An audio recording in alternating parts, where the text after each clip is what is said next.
आखिर औरत का वह कौन सा अंग होता है जो दबाने से धन की प्राप्ति होने लगती है, जिसको चूसने से धन की अपार प्राप्ति होती है धन की।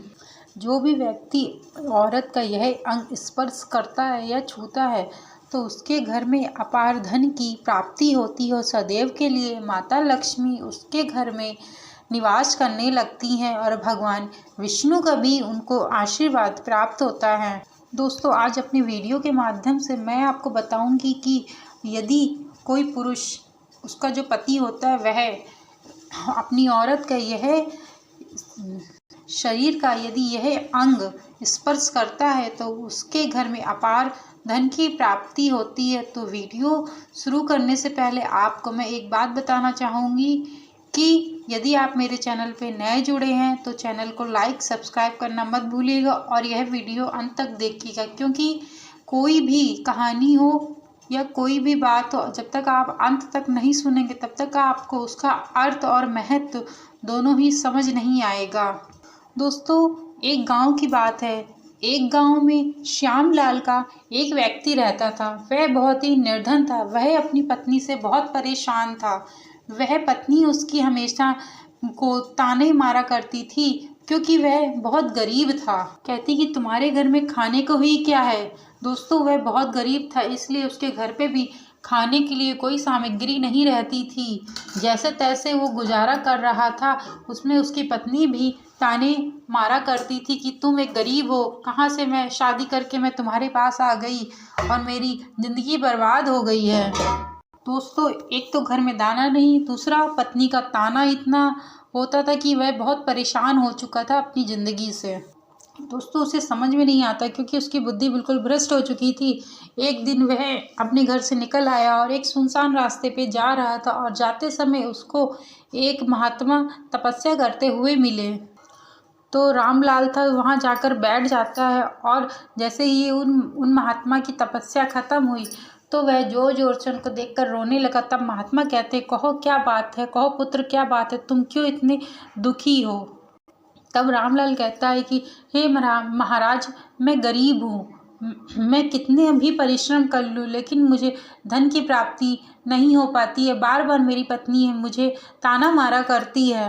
मेरा एक छोटा सा धंधा था, वह भी पत्नी के कलेश की वजह से वह भी समाप्त हो गया। अब तो मैं दाने दाने के लिए बहुत परेशान हूँ। हमारे घर में खाने को एक अन्न नहीं है और पहनने के लिए वस्त्र भी नहीं है, लेकिन मैं अपनी पत्नी को समझाता हूँ कि मुझे ताने ना मारे, लेकिन उसके कुछ समझ में ही नहीं आता है। मैं बहुत परेशान हूँ, मुझे कुछ समझ में नहीं आता है। उसके ताने की वजह से मैं बहुत ज़्यादा परेशान होकर मैं इस सुनसान जंगल में निकल आया तो मुझे आप मिल गए। तब साधु महाराज कहते कि हे पुत्र, तुम बिल्कुल परेशान ना हो, मैं तुम्हें एक उपाय बताने जा रहा हूँ। तुम्हें केवल अपनी स्त्री का, अपनी पत्नी का यह अंग जो है स्पर्श करना है। इसको स्पर्श करने से तुम्हारे घर में अपार धन की प्राप्ति होगी और तुम्हारे जीवन सुख समृद्धि, माता लक्ष्मी का आशीर्वाद होगा। दोस्तों, साधु कहते हैं तुम बहुत अमीर बन जाओगे। तब साधु कहते हैं जो भी पुरुष अपनी पत्नी का यह अंग स्पर्श करता है उसके घर में अपार धन रहता है और अपार धन की प्राप्ति होती है। उसके घर में कभी भी दुख नहीं आता है और ना ही लक्ष्मी की कमी होती है और ना ही उसके घर में लड़ाई झगड़ा होता है। वह जो भी कार्य करता है, जो भी व्यापार करता है या नौकरी करता है, कुछ भी करता है, उसमें सफलता प्राप्त करता है। तब महात्मा कहते हैं अब मैं तुम्हें बताने जा रहा हूँ कि कहते हैं कि अब मैं तुम्हें स्त्री के उस अंग के बारे में बताने जा रहा हूँ। इसे ध्यानपूर्वक सुनना और इसे समझना, तब इसे तुम अपनी पत्नी के ऊपर लागू करना। तभी वह गरीब कहता है महात्मा से जल्दी हो सके मुझे बता दो, जिससे मेरी गरीबी और दुख दूर हो सके और लड़ाई झगड़ा कलेश कम हो जाए। दोस्तों, तभी महात्मा जी उस गरीब को एक कहानी सुनाते हैं। एक नगर में एक किसान रहता था। उसके बहुत सारे खेत थे जिस पे वह दिन रात मेहनत करता था। उस किसान के घर में किसान और पत्नी रहा करते थे और किसान और पत्नी के बीच में बहुत प्रेम था, बहुत प्रेम भाव से रहते थे। उसके घर में कभी भी लड़ाई झगड़ा नहीं होता था। इसी कारण से हमेशा माँ लक्ष्मी का विराजमान रहता था, उसके घर में सुख शांति फैली हुई थी और उसके खेतों में इतनी पैदावार होती थी कि दिन प्रतिदिन वह और अमीर होता जा रहा था।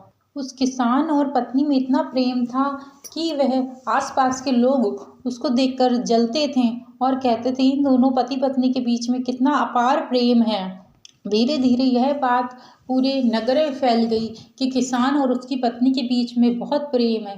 धीरे से वहाँ का जो राजा था उसको भी यह बात पता चली, तो राजा भी उस किसान की बहुत प्रशंसा करते हैं और सबसे बताते हैं कि हमारे नगर में एक किसान रहता है, दोनों पति पत्नी रहते हैं जो कि बहुत ही प्रेम से रहते हैं, बहुत ही अपार प्रेम है उन दोनों के बीच में, कभी भी लड़ाई झगड़ा नहीं करते हैं। राजा कहता है कि मैंने आज तक कभी भी पति पत्नी के बीच में इतना प्रेम नहीं देखा हुआ है। एक बार की बात है कि राजा अपने नगर में घोषणा करवा देते हैं कि सभी लोग अपने नगर में घी के दिए जलवाएंगे। तो राजा की पत्नी राजा से पूछती है कि आप घी के दिए क्यों जलवा रहे हो, क्या बात है ऐसी। तो राजा कहता है कि दीपक प्रेम की निशानी है और जिसके घर में दीपक जलता है उसके घर में प्रेम रहता है। मैं चाहता हूँ कि मेरे पूरे नगर में प्रेम से सब लोग रहें और प्रेम भाव से विराजमान रहें। मैं चाहता हूँ जिस प्रकार से किसान और उसकी पत्नी के बीच में प्रेम है उसी प्रकार से मेरे इस नगर के जितने लोग हैं सभी में प्रेम रहे। और दोस्तों तभी उसे एक सैनिक जाता है और ले जाके ढोल नगाड़े ढोल बजा के कहता है कि सभी लोग नगर में आज घी के दिए जलाएंगे। दोस्तों राजा की बात सुनकर नगरवासी सभी लोग घी के दीपक जलाते हैं, लेकिन जैसे ही आधी रात आती है तो दीपक वह बुझ जाते हैं। लेकिन किसान के घर का जो दीपक है वह अभी भी जल रहा होता है। दोस्तों दीपक हमेशा किसान की पत्नी जलाती थी, वह किसान की कभी बात नहीं मानती थी, वह हमेशा अपनी मनमानी करती थी, हमेशा अपनी मनमानी करती थी। लेकिन किसान को इस बात से कोई दिक्कत नहीं थी, कोई परेशानी नहीं थी। किसान बहुत समझदार था, वह सोचता था कि अगर ऐसे ही बेवजह मैं अपनी पत्नी से रोक टोक करूँगा तो बेवजह की घर पे लड़ाई झगड़ा होगा और इससे हमारे जीवन में दुख का कारण बनेगी। इस कारण से कभी भी जो किसान था वह अपनी पत्नी को किसी भी चीज़ के लिए नहीं मना करता था, बहुत सी चीज़ों को वह अनदेखा भी कर दिया करता था। किसान इस वजह से करता था कि उसके घर में प्रेम बना रहे, प्रेम रहता है तो सब चीज़ अच्छी होती है। हमारे जीवन में प्रेम का बहुत बड़ा महत्व होता है। राजा सारे नगर के दृश्य को देख रहा था, देखता है कि नगर में सभी लोगों के दिए बुझ चुके हैं, किसी घर में भी दिया नहीं जल रहा है, लेकिन किसान के घर में दिया जल रहा है। तब राजा रानी से कहता है कि देखो किसान के घर में दिया अभी भी जल रहा है। तब राजा कहता है देखो किसान और किसान की पत्नी में कितना प्रेम है कि दिया देखो अभी तक प्रज्वलित है। तब रानी कहती है कि यह जो प्रेम जगमगा रहा है वह किसान की पत्नी की वजह से है, उस मुख्य कारण उसकी पत्नी ही है। तो राजा रानी से कहते हैं नहीं, तुम्हारा सोचना गलत है, जो किसान के घर में प्रेम है वह उसकी पत्नी की वजह से नहीं है बल्कि किसान की वजह से वह प्रेम है। तब रानी कहती है नहीं, किसान की पत्नी बहुत समझदार है। तो राजा कहते हैं नहीं, ये तुम्हारा सोचना गलत है। दोस्तों राजा और रानी के बीच में दोनों के बीच में इसी बात को लेकर चर्चा चलती रही कि किसान समझदार है कि किसान की पत्नी समझदार है। दोनों में काफ़ी बहस होने लगी और लड़ाई होने लगी, बहुत लड़ाई हुई, यहाँ तक कि रानी जो थी वह राजा की दाढ़ी को नोच लेती है और राजा भी रानी को उठाकर पटक देते हैं। तभी राजा कहते हैं हम दोनों को लड़ाई करने की जरूरत नहीं है, क्यों ना हम और तुम दोनों मिलके किसान की और किसान की पत्नी की परीक्षा ले लेते हैं, तभी दूध का दूध और पानी का पानी हो जाएगा। तभी दोनों लोग इस बात पे सहमत हो गए। तभी राजा और रानी अपने महल को लौट जाते हैं और एक सैनिक को बुलाते हैं। बुलाने के बाद कहते हैं मैं तुम्हें जो जो प्रश्न लिख कर दे रहा हूँ वह प्रश्न तुम किसान से जाकर करना। तो सैनिक ये सारी बातें सुनकर राजा से बोल देता है कि ठीक है महाराज। तभी वह सैनिक जा कर के किसान के घर वह बातें कहता है और पत्र देता है। उस समय पर किसान की पत्नी जो थी वह खेतों पर गई हुई थी और किसान की कुछ तबीयत ठीक नहीं थी, तो किसान घर पर ही था।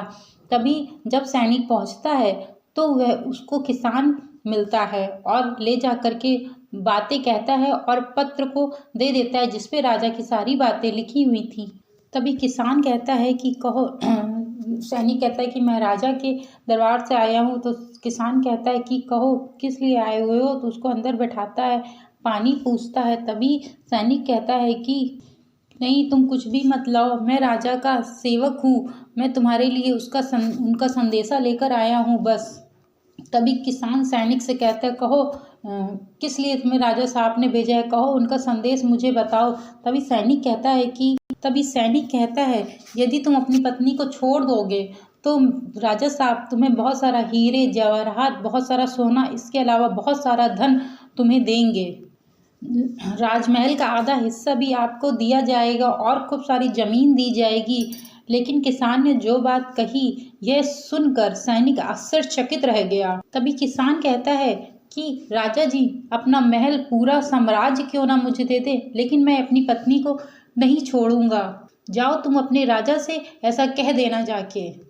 यह सब बातें सुनकर सैनिक राजा के पास जाता है और सारी बातें राजा को बताता है। वहीं खड़े होके जो राजा की रानी होती है वहाँ पे खड़े होके उनकी सारी बातें सुन रही होती। तभी राजा से कहती है तुमने किसान की तो परीक्षा ले ली लेकिन उसकी पत्नी की नहीं ली।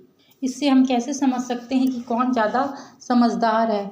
इससे मैं भी किसान की पत्नी की परीक्षा लूँगी, रानी कहती है। तभी ज्ञात होगा कि कौन ज़्यादा समझदार है, कौन ज़्यादा समझदार नहीं है। तभी रानी ने एक सैनिक को बुलाया। तभी रानी ने जिस सैनिक को बुलाया हुआ था उससे कहती है कि तुम किसान के घर जाओ और उसकी पत्नी से मैं जो बात कह रही हूँ तुमसे, तुम उससे जाकर कहना। तभी सैनिक कहता है बात तो बताओ, कौन सी बात मुझे जाकर कहनी है। तो रानी उसको सारी बात कह देती और कहती है कि यह बात तुम उससे तब कहना जब उसका पति किसान उसके पास ना हो। और जब उसके घर जाता है, आवाज़ लगाता है, तो किसान की पत्नी बाहर निकल के आती है और कहती है क्यों ढिंढोरा पीट रहे हो, क्या बात है बताओ। तो सैनिक कहता है कि मुझे महारानी ने भेजा हुआ है। तो किसान की पत्नी कहती कहो किस लिए आए हो, क्या बात है, मुझे बताओ। तभी जो सैनिक होता है वह कहता है कि यदि तुम अपने पति को मार दोगी तो रानी ने कहा है कि वह बहुत सारा हीरे जवाहरात, बहुत सारा धन, यहाँ तक कि आधा राज्य भी तुम्हें दे देंगी। इसके अलावा जो भी तुम्हारे पास ज़मीन है वह तो रहेगी रहेगी, इसके अलावा और भी खूब सारी ज़मीन रानी तुम्हें देंगी। तो यह बात सुन के जो किसान की पत्नी होती है, तभी जो किसान की पत्नी होती है वह तैयार हो जाती है, कहती है ठीक है मैं अपने पति को मार दूंगी। तो किसान कहता है, तभी किसान की पत्नी कहती है कि मैं अपने पति को मार दूंगी और मुझे इतना सारा धन दौलत, आधा राज्य देंगी महारानी। तो सैनिक कहता है कि मुझे कैसे पता चलेगा कि तुमने अपने पति को मार दिया है। तभी किसान की पत्नी कहती है मेरे घर में जो दीपक जल रहा है यदि बुझ जाए, जब मैं इसको बुझा दूंगी तो आप समझ जाइएगा कि मैंने अपने पति को मार दिया हुआ है।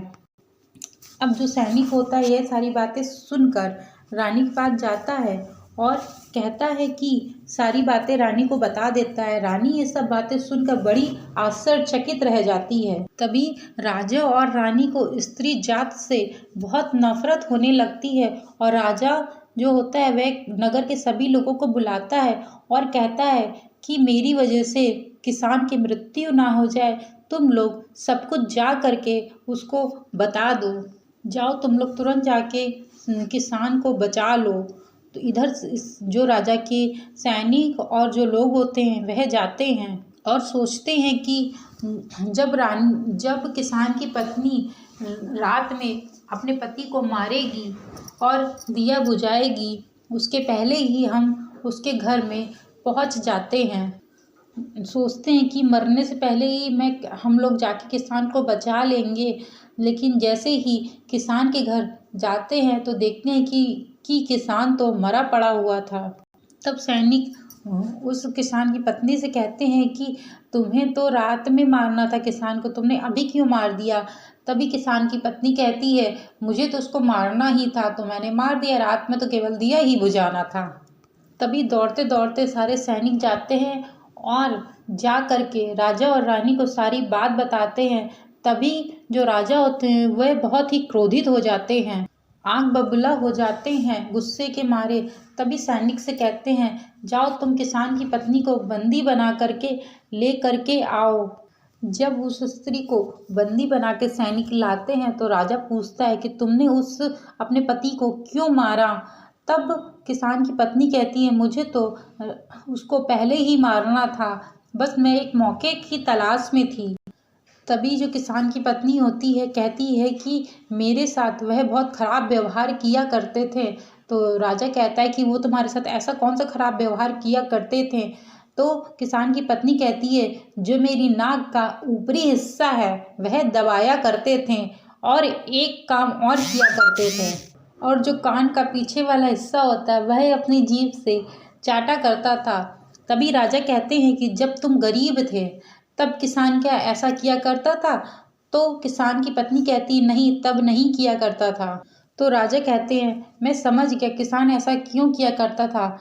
तभी जो महात्मा होते हैं वह रामलाल से कहते हैं तुम्हें कुछ समझ में आया मैं किसकी बात कर रहा था, कि लोगों को अचानक धन की प्राप्ति होती है। तभी रामलाल कहता है नहीं मुझे नहीं समझ में आया महात्मा जी अभी भी। तो महात्मा कहते हैं तुम्हें नहीं समझ में आया, मैं तुम्हें फिर से बताता हूँ। जो पत्नी का नाक की ऊपर का हिस्सा होता है उस पति को अवश्य दबाना चाहिए, इससे उसके घर में अपार धन की प्राप्ति होती है, अचानक ही धन प्राप्त हो जाता है। और दूसरा जो काम करता था वह किसान। दोस्तों औरत की नाक का जो ऊपर वाला हिस्सा होता है बहुत शुभ माना जाता है, इसीलिए जो व्यक्ति जो भी पुरुष अपनी पत्नी के नाक के ऊपर वाले हिस्से को दबाता है वह बहुत धनवान होता है और अपने जीवन में बहुत ही सुख समृद्धि से जीवन को व्यतीत कर रहा होता है।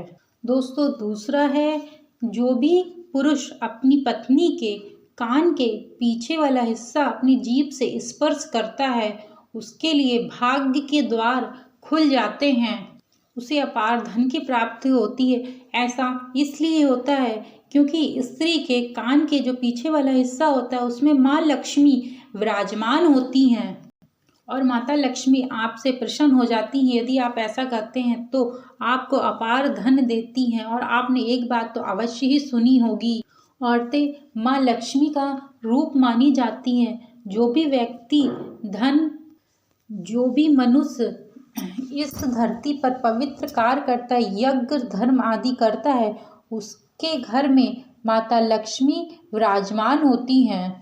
इसी कारण से किसान के घर में अपार धन की प्राप्ति रहती थी, अपार धन बना रहता था। दोस्तों लेकिन जब भी आप अपनी पत्नी के साथ ऐसा करें तो उसे बता अवश्य दे, वरना कहीं किसान की तरीके आपकी भी हालत ना हो जाए। इस बात को विशेष ध्यान करके करिएगा। श्री शिवाय नमस्तुभ्यम। जय हो महालक्ष्मी की, विष्णु भगवान की। चैनल को लाइक सब्सक्राइब एंड शेयर करना मत भूलिएगा। Thank you so much watch करने के लिए।